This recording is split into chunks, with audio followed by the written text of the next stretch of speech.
बिस्मिल्लाहिर्रहमानिर्रहीम।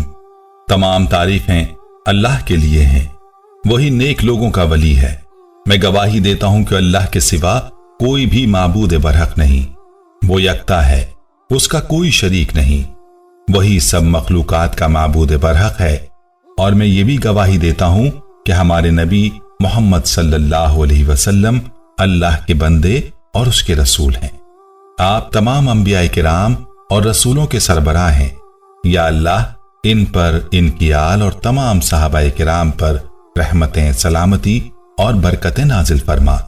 Islamic teacher के प्यारे दोस्तों, मेरी बहनों और मेरे प्यारे भाइयों, इस हकीकत से कोई इंसान इनकार नहीं कर सकता कि दुनिया में हर अमीर गरीब, नेक व बद को कानून कुदरत के तहत दुखों, गमों और परेशानियों से किसी न किसी शक्ल में जरूर वास्ता पड़ता है। इसका सबब यह है कि यह दुनिया दारुल अमल और इम्तहान गाह है। इंसान यहां आजमाइश के लिए भेजा गया है। आप जब भी अपने आसपास नजर दौड़ाएं तो हर शख्स परेशान, दुखी, गमों से चूर, जादू जिन्नात से परेशान और नफ्सियाती और दिमागी मरीज कर्ज के बोझ तले दबा हुआ और खतरनाक बीमारियों में घिरा हुआ नजर आएगा। यह दुनिया अगरचे मुसीबतों, परेशानियों और गमों का घर है। कोई औलाद की नाफरमानियों की वजह से परेशान और कोई औलाद ना होने की वजह से परेशान, और बाज खवातीन अपने खाविंद की बेराह रवी के मुतालिक परेशान और गमगीन रहती हैं, तो कुछ लोग माल और असबाब के खत्म हो जाने पर गम में डूबे रहते हैं। गम, दुख और परेशानी का आ जाना कोई नई बात नहीं। ये इस कायनात के अफजल तरीन इंसानों यानी अंबिया किराम को भी आई, लेकिन उन्होंने इसका आसान हल भी बता दिया कि आप किसी भी परेशानी में मुब्तला हैं तो उसका हल भी कुरान और इस्लाम में मौजूद है। तो इसीलिए इस्लामिक टीचर के प्यारे दोस्तों, रबीउल अव्वल का मुबारक महीना शुरू है। इसमें एक एक दिन बड़ी कबूलियत वाला दिन होता है। हमने आपसे ये वादा किया था कि इसमें आपको एक एक दिन के हवाले से खास खास वज़ाइफ बताएंगे, जिनको करके आप अपनी परेशानी दूर कर सकते हैं। अगर आपकी कोई परेशानी या मुसीबत है जो दूर नहीं हो रही, कोई हाजत है जो पूरी नहीं हो रही, पैसों का मामला हो या रिस्क की तंगी का, या घर में कोई बीमारी हो, हर किस्म की परेशानी के लिए आज आपको एक ऐसा वजीफा बताने जा रहा हूं जिसके बारे में उलमाए किराम ने लिखा है कि अगर कोई भी इंसान 5, 6 और 7 रबीउल अव्वल में किसी भी दिन यह अमल कर लेगा तो उसकी किस्मत संवर जाएगी, उसकी हर परेशानी और दुख और दर्द खत्म हो जाएंगे। यह वजीफा कौन सा है, इसको किस तरह से पढ़ना है, इसे बहुत गौर से सुनिएगा। अब तो हर घर में बीमारी, परेशानी पाई जाती है। यह बेबरकती और इस्लामी शायर से दूरी का नतीजा है, जिसने इंसान को कनात और सुख से गाफिल कर दिया है। कभी एक बंदा घर में बीमार पड़ा है तो कभी दूसरा घर ना हुआ अस्पताल हो गया। लोग अब सब्जियां और फल इतने नहीं खरीदते जितनी उन्हें अद्वियात खरीदनी पड़ती हैं। ज़हनी सुकून गारत हो जाता है और जो लोग मुलाजमत पेशा हैं उन पर दबाव बढ़ता चला जाता है।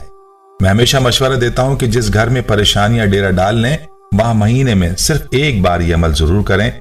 आम दिनों में भी तरतीब बना लें कि सब घर वाले मिलकर आयत करीमा कम से कम महीने में एक बार लाजमी पढ़ने की तरतीब बना लें। इंशाअल्लाह इस अमल से घर में परेशानियों का खात्मा हो जाएगा, बीमारियां दूर होंगी, अल्लाह पाक के हुक्म से हर काम में आसानियां पैदा हो जाएं। इस्लामिक टीचर के प्यारे दोस्तों, 5, 6 और 7 रबीउल अव्वल वाले रोज बाद नमाज मगरिब के 2 रकत नमाज नफिल की नियत करें और दोनों रकतों में सूरह फातिहा के बाद आयत करीमा ला इलाहा इल्ला अंता सुब्हानक इन्नी कुन्तु मिनज़-ज़ालिमीन 10 मरतबा पढ़ें और अपने मकसद का ख्याल दिल में रखिए। इस तरह 2 रकात खत्म करके दुआ मांगिए, इंशाअल्लाह मुश्किल आसान और काम पूरा हो जाएगा। यह अमल आपने 3 दिन लाजमी करना है। अव्वल तो आपकी परेशानी पहले दिन खत्म हो जाएगी और हर हाजत पूरी हो जाएगी, मगर फिर भी 2 दिन तक यह अमल लाजमी जारी रखना है। इस्लामिक टीचर के प्यारे दोस्तों, मौजूदा दौर में देख लें, हर घर में परेशानियां ही परेशानियां हैं। एक परेशानी खत्म नहीं होती कि दूसरी शुरू हो जाती है। हमारे घरों में बदकिस्मती के साथ ऐसा माहौल बनता जा रहा है कि घर में सुकून जां की कोई चीज ही नहीं है, सुकून ही नहीं है। लोग घरों से बाहर खुश रहते हैं और जब घर आते हैं तो लड़ाई झगड़े शुरू। हर घर में मियाँ बीवी लड़ रहे होते हैं तो घरों में सुकून चाहते हैं तो आयत करीमा को आम दिनों में भी दिन में कम से कम 100 बार लाजमी पढ़ा करें। आयत करीमा को पढ़ने के बहुत ही ज्यादा करिश्मात और मौजज़ात हैं। हमारे मोहल्ले का वाकया है, 2018 की बात है। हमारे शहर में एक कपड़े के व्यापारी के घर में आधी रात को 3 डाकू दाखिल हुए। वो सबसे पहले उनकी छत पर पहुंचे। वहां उनकी बहू और बेटा सोए हुए थे।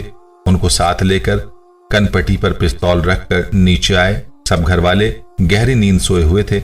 उन्हें बेदार किया। वो सब हड़बड़ाकर उठ बैठे। डाकुओं ने उन्हें एक कमरे में भेज दिया और उनसे अलमारियों की चाबियां मांगी। उन्होंने खामोशी से चाबियां उनके हवाले कर दी। औरतों का तो डर से बुरा हाल था, लेकिन उस घर के सरबराह चुपके चुपके आयत करीमा का विर्द करने लगे, क्योंकि उन्होंने सोचा इस मुसीबत के वक्त सिर्फ अल्लाह करीम ही बचा सकता है। जूं जूं आयत करीमा पढ़ते चले गए, डाकुओं के रवैये में नरमी आती चली गई। उन्होंने फ्रिज से पानी निकाला, खुद भी पिया और घर के सरबराह हमीद साहब को भी पीने के लिए दे दिया और निहायत अदब से कहा, चाचा जी लगता है आपकी तबीयत खराब है, लें आप भी पानी पी लें। घर की सब जगहों की तलाशी लेकर नकद रकम और थोड़ा बहुत जेवर वगैरह डाकुओं ने अपने कब्जे में कर लिया। हमीद साहब की बेगम, बहू, बेटियों ने जेवर पहने हुए थे, अंगूठियां, लॉकेट, चूड़ियां और बालियां वगैरह। एक डाकू ने उनके जेवरों की तरफ हाथ बढ़ाया और उन्हें चूड़ियां वगैरह उतारने का हुक्म दिया, लेकिन एक डाकू जो यकीनन उनका सरगना था झट बोला, नहीं नहीं, ये औरतें हमारी बहनें हैं, इनके जेवरों को हाथ नहीं लगा। ये सब आयत करीमा का असर था, वरना डाकू जेवर कब छोड़ते हैं। हालांकि अगर डाकू जेवर मांगते तो उन्होंने उतार कर दे देना था। अच्छा खासा सोना था, लेकिन डाकुओं ने छोड़ दिया। डाकुओं का रवैया इतना अच्छा हो गया कि लड़कियों ने कहा, भाई सब कुछ तो समेट चुके हो, आप खुदा के लिए चले जाओ, क्यों हमारे सर पर मुसल्लत हो। डाकू निहायत तहजीब से बोले, बाजी इस वक्त हम बाहर निकलेंगे तो पुलिस के हत्थे चढ़ जाएंगे, थोड़ा वक्त गुजर जाने दीजिए, दिन के आसार होने लगेंगे तो फिर हम चले जाएंगे। ये कहकर एक तरफ खामोशी से बैठ गए। सुबह सादिक से थोड़ा पहले घर से निकले तो कहा, चाचा जी हम जा रहे हैं, आप आधा घंटे बाद बेशक पुलिस को फोन कर लें। हम जहां भी जाते हैं घर वालों को बांध कर कमरे में बंद कर देते हैं, लेकिन आपके साथ हम ऐसा नहीं कर रहे। अच्छा, खुदा हाफिज। फिर डाकू चले गए। हमीद साहब उठे, तहज्जुद का वक्त हो चुका था। उन्होंने वुजू किया, पहले 2 रकात नफिल शुक्राने के पढ़े और अपनी बच्चियों को भी कहा कि बेटा आप सब शुक्राने के नफिल पढ़ें, अल्लाह ताला ने इज्जत बचा ली, वरना ये डाकू तो दरिंदे होते हैं, माल और दौलत के साथ साथ इज्जतों का भी नुकसान कर जाते हैं।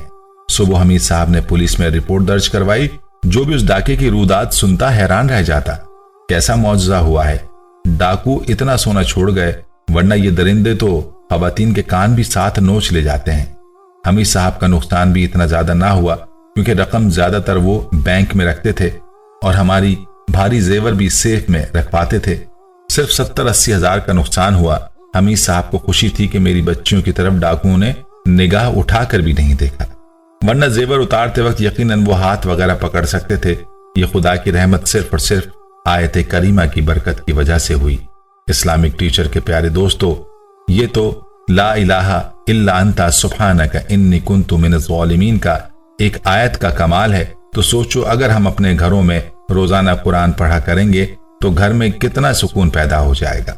जब एक आयत इतना बड़ा मौजज़ा दिखा सकती है तो सोचिए कुरान का मौजज़ा फिर क्या होगा। अल्लाह पाक से यही दुआ है कि अल्लाह पाक हम सबको कुरान मजीद पढ़ने और उस पर अमल करने की तौफीक अता फरमाए, आमीन। प्यारे दोस्तों, हम उम्मीद करते हैं कि आपको हमारी आज की ये वीडियो जरूर पसंद आई होगी। अगर आपको हमारी आज की ये वीडियो पसंद आई है तो आपसे गुजारिश करते हैं कि आप हमारे चैनल इस्लामिक टीचर को जरूर सब्सक्राइब कर लें और साथ ही लगे बेल के बटन को भी प्रेस कर लें, ताकि आपके पास हमारी आने वाली मजीद मालूमाती वीडियोस का नोटिफिकेशन बर वक्त मिलता रहे।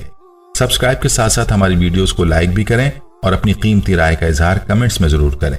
कमेंट्स में आप अपने सवालात भी हम तक पहुंचा सकते हैं। अल्लाह ताला आपको अपने हिफ्ज़ व अमान में रखे, आमीन।